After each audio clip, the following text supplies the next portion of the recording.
Ano na naman bang natira mo at ako pa yung pinilit mong makalaban? Nagbabaka sakali ka na sa flip-top battle tayong magkain laban? Malabo yan kasi wala akong diferensya sa pag-iisip. Sa sobrang hate ko sa'yo, binasted kita kahit sa panaginip. Ikaw naman kasi ganyan na nga itsura mo, choosy ka pang kolokoy ka. Bagay pala tayo kung naging sirena ako kasi sakto, mukhang syokoy ka. Isa kang uri ng laman dagat pero mukha kang laman lupa. Kung ikaw lang ang magiging syota, mag-aalaga na lang ako ng tuta. Sa costume ka lang nakakaaliw, pero para kang baliw.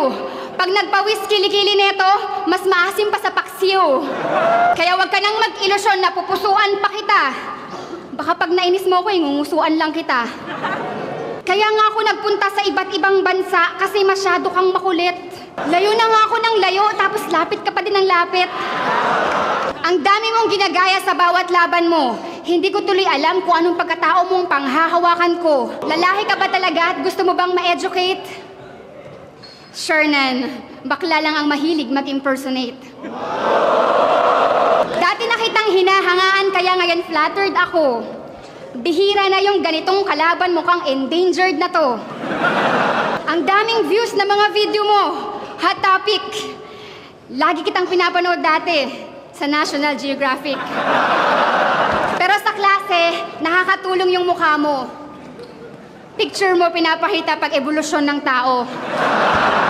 Hindi ako papayag sa'yo kahit na makipagbeso-beso kasi delikado sa mukha mo, mukhang gadgaran ng keso. Ang ganyang mukha kasi madaling ilaglag. Ang galing ng mukha mo no? Hugis bigas na buhaghag. Sa akin, talagang maraming nagbago simula nung ako'y nagmahal na saktan gumanda. Ikaw, nagmahal na saktan pumogi? Saan banda?